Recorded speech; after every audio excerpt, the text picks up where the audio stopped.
말씀의 제목이 요단을 건너다입니다.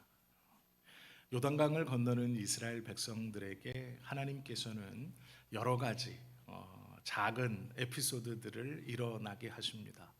진격 명령이 떨어지고 이제 약속의 땅 가나안에 들어갈 수 있음에도 요단을 사흘 동안 건너지 못하게 그 앞에서 기다리게 하십니다. 적군을 앞에 두고 유숙하게 하십니다. 급박한 전쟁의 상황 속에서 이스라엘 백성들에게 잠잠히 그리고 가만히 있게 명하십니다. 왜 그럴까? 이유가 있죠. 그걸 저희가 지난 시간에 함께 보았고, 이 시간에는 이제 그 사흘의 시간이 지나서 드디어 가나안 땅에 들어가는 일이 일어나고 있습니다. 그런데 일반적인 군대 행진처럼 젊은 군인들이 한 손에 무기를 들고 열과 오를 맞추어서 한 발 한 발씩 진군해 나간다거나 아니면 한꺼번에 여리고성을 급작스럽게 들이쳐서 전쟁을 시작하는 것이 아닙니다. 하나님께서는 어떻게 명령하시냐면 제사장들이 제일 앞서라 라고 말합니다. 전쟁 한복판에서 하나님이 언덕에까지 차 있는 요단강을 건너는 방법으로, 즉 전쟁을 개시하는 방법으로 희한하게도 법궤를 앞세웁니다. 의미가 있고 의도가 있어 이렇게 하시는 것이죠. 8절 말씀에 보면 이렇게 성경은 기록합니다. 너는 언약궤를 맨 제사장들에게 명령하여 이르기를 너희가 요단 물가에 이르거든 요단에 들어서라 라고 말하죠. 그리고 13절에 보시면 온 땅에 주 여호와의 궤를 맨 제사장의 발바닥이 요단물을 밟고 멈추면 요단물 곧 위에서부터 흘러내리던 물이 끊어지고 한 곳에 쌓여 서리라. 성경은 말씀합니다. 8절에도 그렇고 13절에도 그렇고 보면 언약궤를 맨 제사장들이 먼저 물이 불어나 있는 요단에 발을 담가라 이렇게 명령하죠. 그리고 백성들은 2000규빗 약 900m 떨어져서 뒤따라 가라 말씀합니다. 전쟁의 시작치고는 이해할 수 없죠. 왜 그러냐면 전쟁이라는 건 이제 목숨을 걸고 하는 겁니다. 자칫하면 내가 죽고 내가 죽지 않으려면 상대방을 죽여야 하는 것이 전쟁입니다. 특별히 이 첫 번째 여리고성과의 전투는 상당히 큰 의미가 있습니다. 40년을 광야에서 살고 그 40년의 기간 동안 가나안만을 바라보면서 언제 갈 수 있나 했던 그 이스라엘이 이제 명령을 받고 출진하는 첫 번째입니다. 그런데 놀랍게도 하나님은 언약궤를 맨 제사장들이 제일 앞서고 그 언약궤를 보호할 수 없게끔 만들어 전진을 시킵니다. 900m를 떨어져 있다는 것은 한달음에 달려갈 수 없습니다. 잘 생각해 보십시오. 언약궤가 행진할 때 제일 앞에 나팔수들이 있습니다. 양각 나팔을 들고 있는 나팔수들이 서서 그 언약궤가 행진할 때 언약궤의 행진을 알리는 뿔나팔 소리를 붑니다. 부 하고 큰 소리로 양쪽에서 양각 나팔 소리가 온 광야에 울렸을 겁니다. 전쟁하는데 자 이제 출발합니다 광고하고 합니다. 그리고 더 신기한 것은 이스라엘이 애지중지하는 언약궤를 제일 앞에다 둡니다. 그리고 그 언약궤를 맨 제사장들은 비무장 상태입니다. 이 언약궤를 뺏기지 않고 보호하고 지켜야 함에도 불구하고 모든 이스라엘 백성들은 2000규빗 900m 떨어져서 따라와라 라고 말합니다. 전쟁이 시작됐고 이제 그 전쟁의 출발을 알리는 소리가 울리고 가만히 보니 언약궤 하나님의 임재를 상징하는 궤가 제일 앞에 가고 군인들은 그 주변에 얼씬하지 못합니다. 우리의 생각으로는 언약궤는 진중의 가장 가운데 있어야 합니다. 절대로 뺏기면 안 되죠. 혹여 선두가 무너지더라도 이 언약궤만은 꼭 붙들고 있어야 합니다. 그런데 그게 홀로 떨어져 제일 앞에 행진하고 있습니다. 900m 떨어져서 군인들이 칼을 꼭 쥐고 언약궤만 보고 있는 겁니다. 왜요? 적군들이 요단을 건넜을 때 몰려오면 안 되는 것이죠. 그런데 하나님의 명령이 제사장들이 요단가의 물을 밟고 서라. 그러면 흐르던 요단물이 끊어져 양쪽으로 쌓일 것이다. 그리고 그 가운데로 너희들이 걸어가라. 이렇게 전쟁을 개시합니다. 제사장들이 먼저 간다라는 것은 의미가 있죠. 제사장이 먼저 간다는 것은 이 전쟁이 너희의 전쟁이 아니라 나의 전쟁이라는 겁니다. 이 전쟁의 주도권이 너희들이 강함이나 무기나 너희들의 어떠함이 아니라 내가 하는 전쟁이고 내가 주인공이라는 것입니다. 여리고성 백성들은 여리고성 안에서 바싹 긴장하고 있어요. 수많은 이스라엘 백성들이 몰려 들어오려고 준비하고 있습니다. 요단강에 물이 조금만 빠지면 이제 밀고 들어올 거예요. 바싹 긴장하면서 군인들이 성벽에 쭉 늘어져 경계하고 있을 겁니다. 이스라엘 입장에서는 그 여리고를 바라보면서 물만 빠지면 이 전쟁이 시작된다라는 각오 속에 있습니다. 그런데 언약궤가 먼저 가고 그 언약궤를 바라보면서 하나님은 이스라엘 백성들에게 말씀하는 것이죠. 이 전쟁은 나의 전쟁이다. 이 전쟁은 내가 주도한다. 하나님의 임재의 상징인 언약궤가 홀로 갑니다. 그러면서 그 홀로 가는 언약궤를 바라보고 있는 이스라엘 백성들에게 잘 보아라. 어떤 일이 일어나는지. 그 언약궤를 맨 제사장들의 발이 요단강 물을 밟자 요단강이 멈추어 서죠. 이스라엘 백성들은 하나같이 깜짝 놀랐을 겁니다. 말로만 들었지 이런 경험을 하게 될 줄이야 라고 감동하고 감탄했을 겁니다. 왜 그렇게 하셨는가?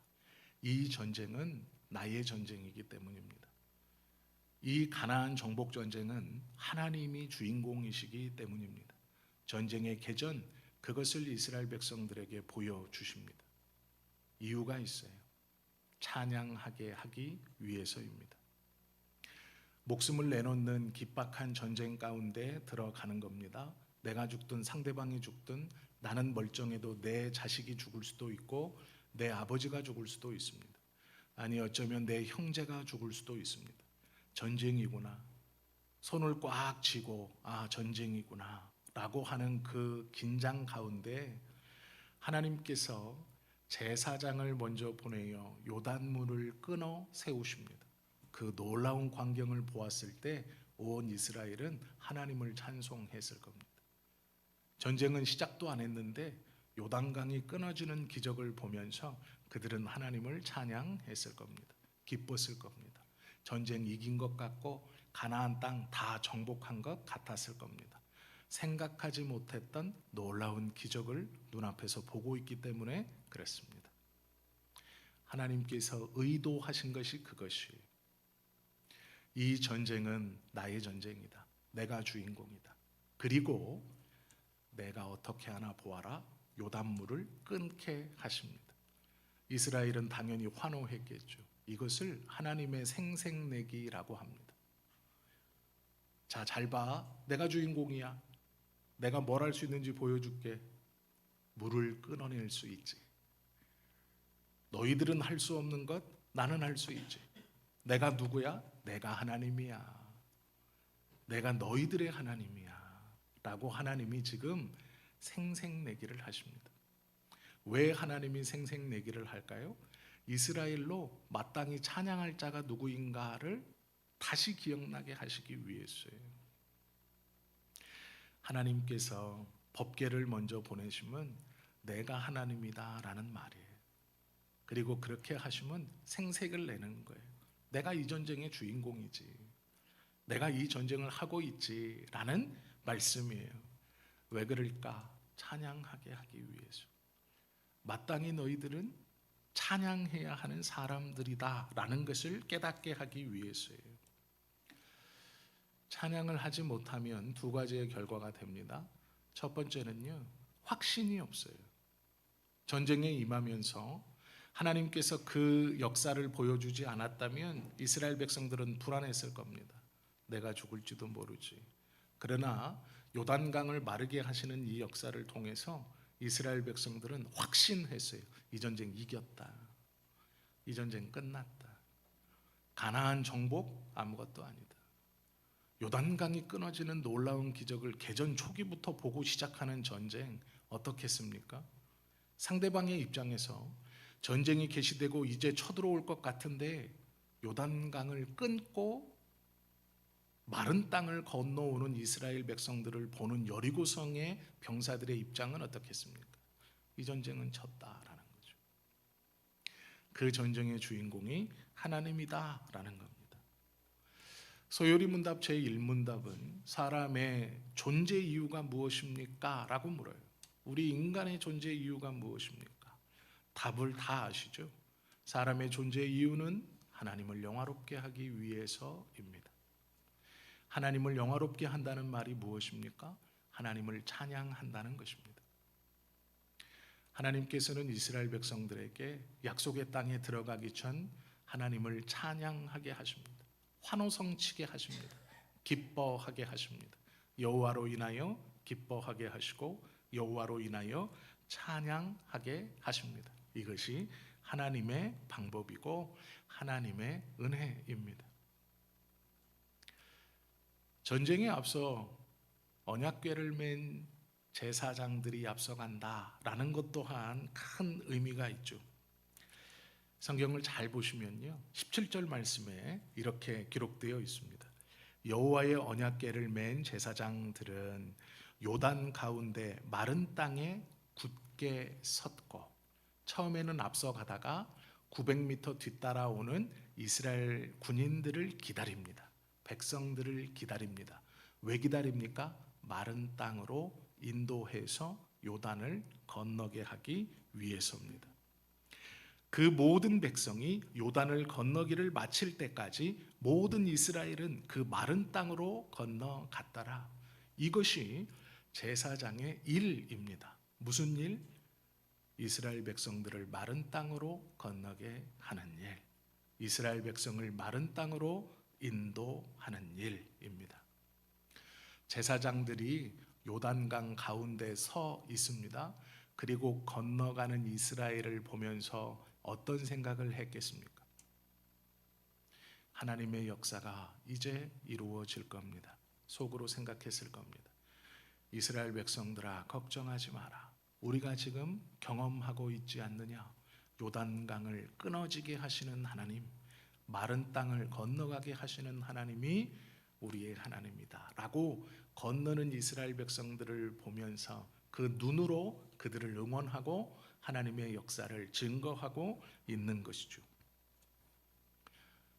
성경은 놀라운 말씀을 하나 더 붙입니다. 언약궤를 표현할 때 두 가지 의미를 씁니다. 11절 보시면 이상한 수식어가 하나 붙어 있어요. 그게 무슨 말이냐면 이런 말이죠. 보라, 온 땅에 주의 언약궤가. 이 단어를 잘 보세요. 그리고 13절 말씀을 보세요. 온 땅에 주 여호와의 궤를 맨 그 위에와 그 아래에서 언약궤를 맨 제사장이라고만 했어요. 그런데 11절과 13절에 보면 두 단어를 언약궤 앞에 수식어로 붙여놓습니다. 무엇이냐면 온 땅에 라는 말입니다. 온 땅에. 언약궤라는 것은 하나님의 임재의 상징입니다. 그러면 이 언약궤를 메고 간다라는 것은 이스라엘 백성들에게 있어서는 나를 인도하시는 하나님의 존재입니다. 그런데 성경은 그 하나님의 임재의 상징인 언약궤의 앞에 수식어를 붙입니다. 온 땅에라고 말입니다. 그리고 온 땅에 영향을 미치는 언약궤를 누가 메고 있느냐? 제사장이 메고 있습니다. 그리고 앞서갑니다. 본문의 주제는 지금부터 우리가 나눌 말씀입니다. 예수님께서 예수님의 제자들과 예수 믿는 사람들을 보시고 왕 같은 제사장이다 라고 표현하시죠. 우리는 이 제사장의 의미를 작게 해석합니다. 어떻게 해석하냐면, 그래, 제사장처럼 내가 나의 죄를 하나님 앞에 직접 고할 수 있는 은혜를 받았지. 나는 권능이 있습니다. 하나님께서 주신 권능을 가지고 있는데, 그것이 무엇이냐면, 과거 이스라엘은 자기의 죄를 자기가 하나님 앞에 직접 고할 수 없었습니다.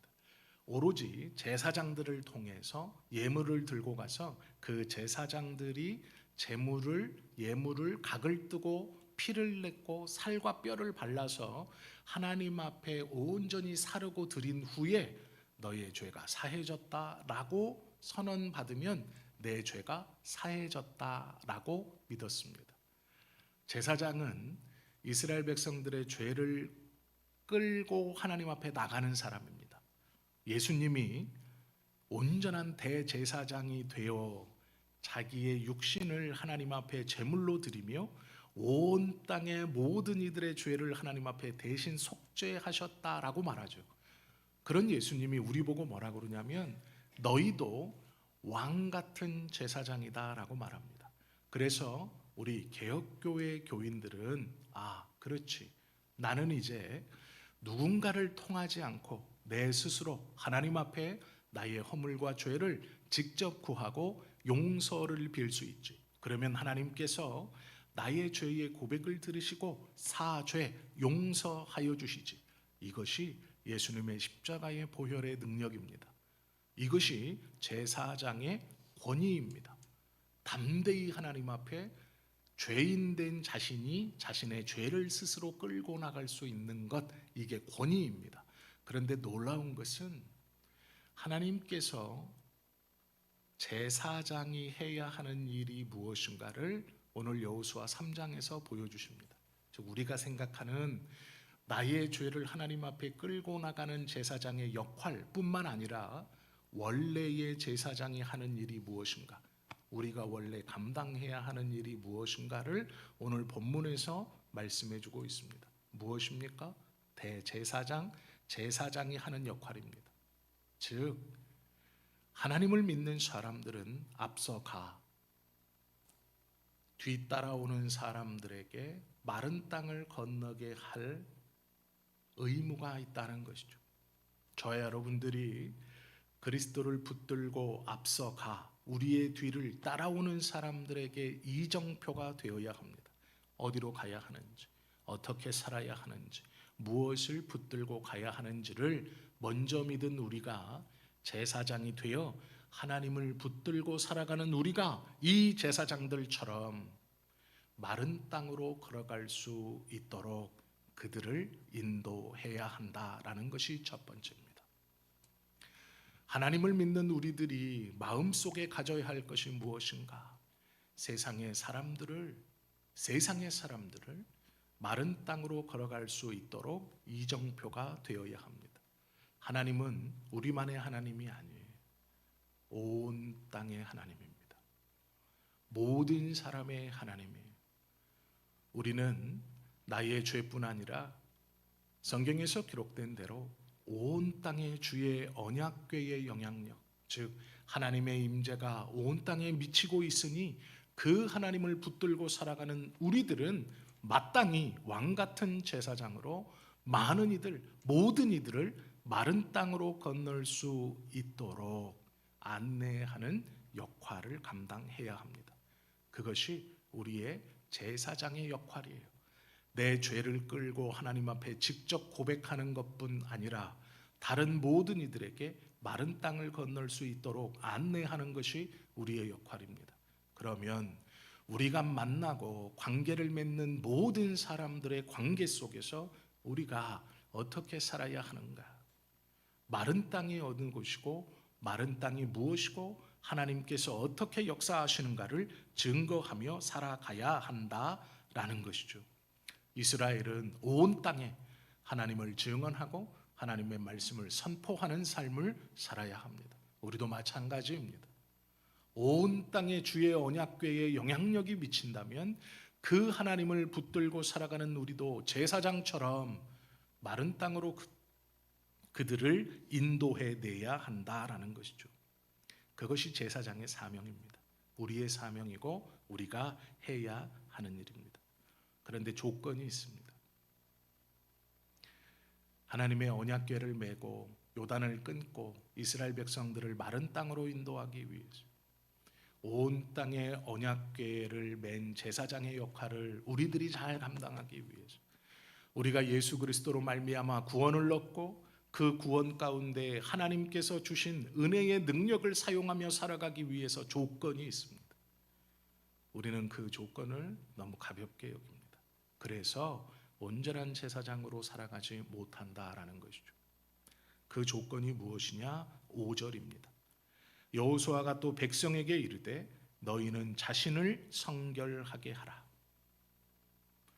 제사장의 직분을 잘 감당하기 위해서는 성결이 선제 조건입니다. 성결하게 하라. 금그릇이 되어라 아니고 은그릇이 되어라 아닙니다. 먼저 출세하고 아닙니다. 먼저 돈을 많이 벌고 아닙니다. 먼저 건강해지고 먼저 세상적으로 내세울 것이 있어 영향력을 갖고 그렇게 말씀하지 않습니다. 너희 자신을 성결하게 하라. 금그릇 되라는 얘기 아니고 은그릇 되라는 얘기 아닙니다. 성결하게 하라는 것이죠. 거룩하게 하라는 것입니다. 그러면 어떻게 성결하게 할 수 있습니까? 우리의 죄를 계속해서 하나님 앞에 기억날 때마다 회개하고 예수님의 이름으로 이건 용서해 주십시오, 저건 용서해 주십시오 하면 성결해지는 겁니까? 100가지를 회개하면 다른 사람보다 나는 좀 100발자국 정도 성결해지고 이 성결을 도대체 어떻게 해야 됩니까? 라고 할 때 우리의 한계를 인정하는 것이 출발입니다. 나는 내 스스로 요단강을 끊어낼 수 없지. 나는 내 스스로 이것을 감당할 수 없지. 나는 내 스스로 제사장의 직분을 감당할 수 없지. 많은 이들을 마른 땅으로 내 힘과 능력으로 인도할 수 없지. 하나님 앞에서 나의 한계를 인정하고 내가 누구인가를 온전히 인정하는 것이 성결의 출발입니다. 성결이라는 것은 하나님을 하나님으로 내가 누구인가를 인정하는 것입니다. 그것이 성결의 출발입니다. 그러면 그 다음엔 어떤 일이 일어납니까? 하나님의 도움을 구하게 되어 있습니다. 성결케 하라라는 것은 하나님 앞에 나아가 나의 힘으로 할 수 없으니 하나님께서 하셔야 합니다라는 고백입니다. 주님만을 붙들 때 그 사람을 성결하다 말씀하십니다. 이 성결의 조건이 되면 또 하나가 있습니다. 내가 나를 인정하고 하나님 앞에 나의 한계를 인정하고 주님이 하셔야 합니다. 하나님이 하실 수 있습니다. 저는 주님만을 의지합니다 라고 했다면 모든 일이 자동적으로 이루어지는 게 아니에요. 하나가 더 있습니다. 그 하나는 체험입니다. 경험입니다. 많은 사람들이 하나님의 말씀인 성경을 배워서 압니다. 읽어서 압니다. 그런데 문제는 체험하지 못합니다. 호랑이를 설명해 보라고 하면 사람들은 다 호랑이를 설명할 수 있어요.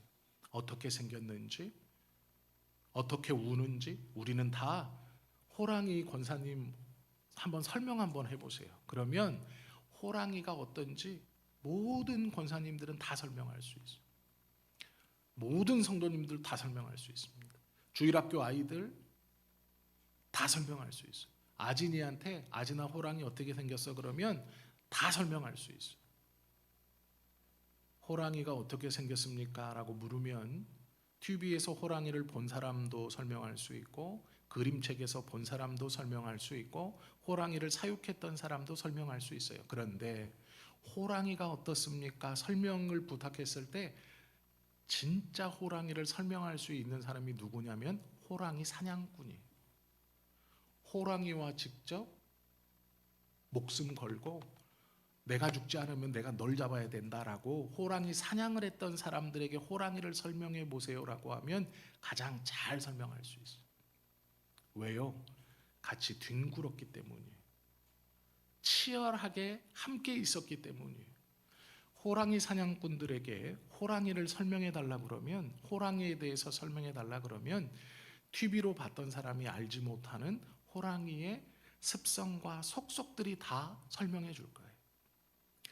호랑이가 본능, 위기 가운데 있을 때 보이는 반응들, 사육사들이 알 수 없는 호랑이의 깊은 부분까지 호랑이를 사냥했던 사람들, 호랑이와 목숨을 걸고 함께 피를 흘리며 내가 아니면 네가 죽어야 된다라고 싸웠던 사람들이 호랑이를 가장 잘 설명할 거예요.